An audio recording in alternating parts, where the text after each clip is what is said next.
So, Mr. Rochester wants to be in this video, I guess. I don't know. He jumped up. He just had breakfast. So I watched a movie last night, and I fell asleep, like, right when it ended. Slept for, like, 11 hours. But I feel really good, so I guess I need to sleep. It's cool. Mr. Rochester's finally cooled off. His ears are so cool. So hopefully it'll stop being so warm. Right, kitty? He doesn't know why he wasn't feeling well. Okay, so I saw, I don't know how to say her last name, Nicole Holofcener. I saw Enough Said. I don't know how to say the director's last name. Oh, God. But it was written and directed by Nicole Holofcener. Oh, my God, I'm going to look it up. Ooh.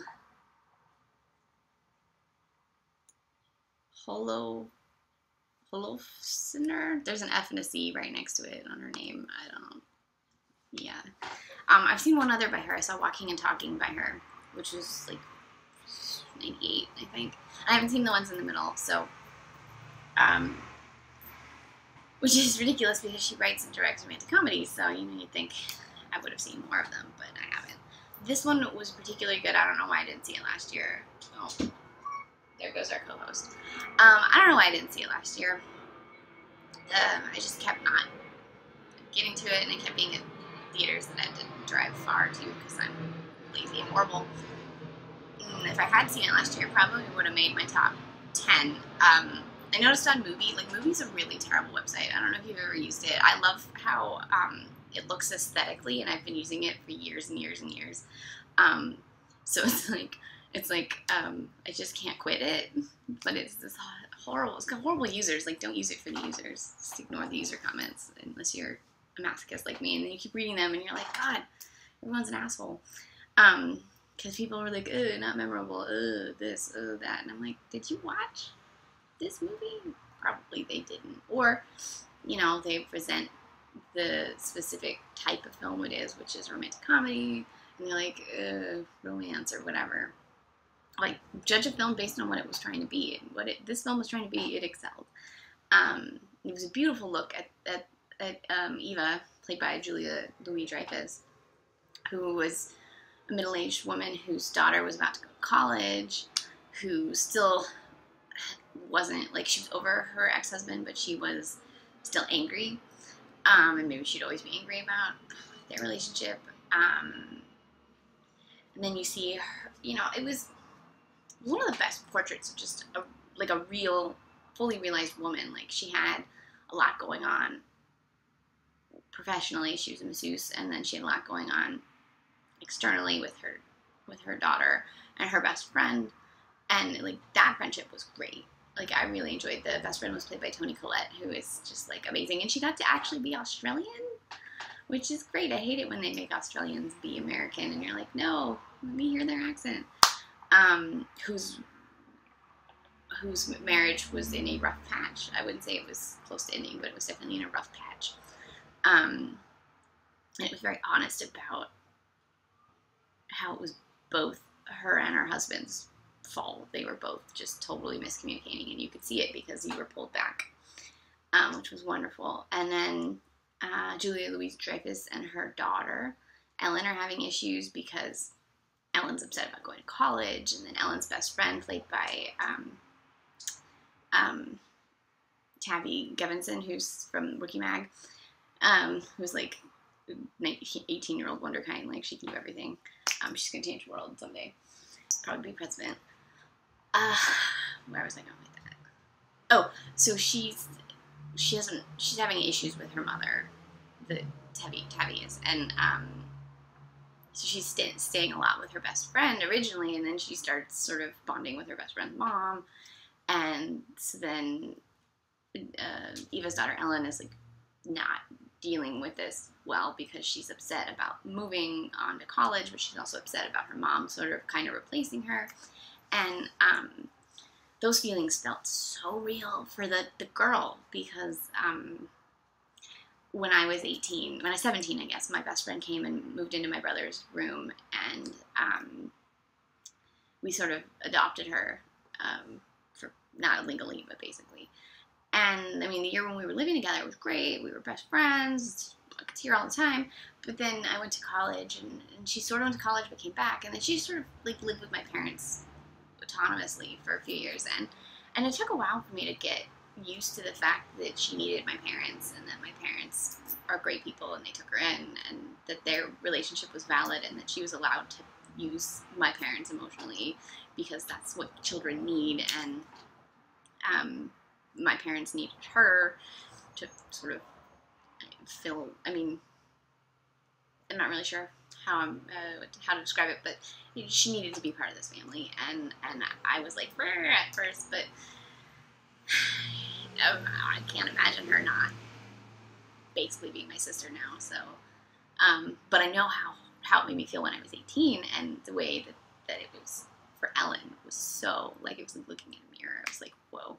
And she was saying all the things that I don't know that you would necessarily say to your mother, although they were a lot closer because they were, like, had been living together for 10 years without a father, and so they were, like, you know, gabby women, but, it was generally kind of stuff I was feeling, so, A+ on that character arc. But then the main character arc, now that I've talked about all the spherical ones, is that, she started to date this guy she met at a party that she wasn't initially attracted to, but she's giving him a chance anyways, and it's James Gandolfini, and this was one of his last roles, and, he's really good. He's really, really good. Just playing this nerdy guy. He works at a television museum, basically. Has seen every show ever, and they just have really good chemistry together. And she's processing what it's like being with a guy that's not this ideal that she made up for who she should be with, but somehow he kind of is because he sort of gets her, and then he feels the same way, and it's really wonderful. And then there's a really great plot twist that I probably should have seen coming, but I didn't because I write screenplays and I still don't see the plot twists coming. Maybe I think that's a good thing because if everyone saw all the plot twists coming, that's why they're really bored with movies. And I'm glad that most of the time I'm like, what? When the plot twist happens. And let me say, it's a really well executed, really well plotted, like when the plot twist happens, they put little pieces of it, and then finally, there's this big explosion moment, and it's very like a French farce or something out of Shakespeare. It's actually really similar to, not at all similar, but structurally similar to a screenplay I wrote, and I'm happy that I plotted it, like the reveal and everything, about the same as how she did it. So like, yay, I know what I'm doing.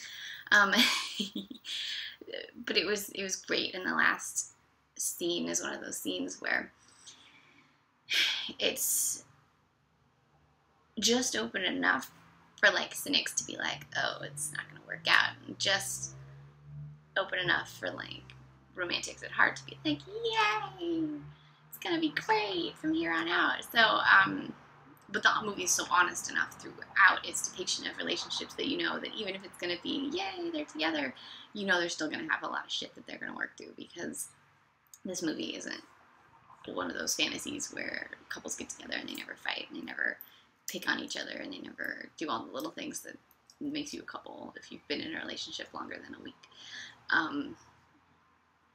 So I wish there were more films like this. Definitely wish there were more films exploring the different facets of womanhood from ages, 40 up. We don't get a lot of those. Usually we get old lady movies, and I love old lady movies, except I didn't really like Philomena, and someone called me ageist for that, but that movie was just too cheery for me, which was surprising coming from a Steve Coogan movie. I'm just too much of a cynic, I guess, for that movie. But, Ladies in Lavender was really good. I liked that one. I actually haven't seen the Best Marigold Hotel ones. I should probably see those. Calendar Girls. I liked Calendar Girls. But there, you don't get a lot of middle-aged ones. Or if you do, it's something like Unfaithful, where she's like having an affair with a younger dude, and it's all well and good, but it's sort of an extreme event in a life, as opposed to just something like this, where it was like something that happens to lots of divorced middle-aged people, or widowed middle-aged people, or just people in general dating. we need more of that. And so I'm definitely going to like explore this film a little more in Female Filmmaker Friday. Probably not this Friday because I already have one planned, but in the future coming weeks. So look forward to that. If you don't already read my Female Filmmaker Friday, it's on cinemafanatic.com, which is linked on the YouTube channel. And I do it every Friday. I took a break in August because of things, but it's back. And I started in January, so there's quite a few films on there now. And they're all directed by women. Most of them are written and directed by women. That's pretty much the point of the feature. And I will be doing something slightly more extreme with that next year. Easter egg in this video for anyone watching. So look forward to that announcement probably in January.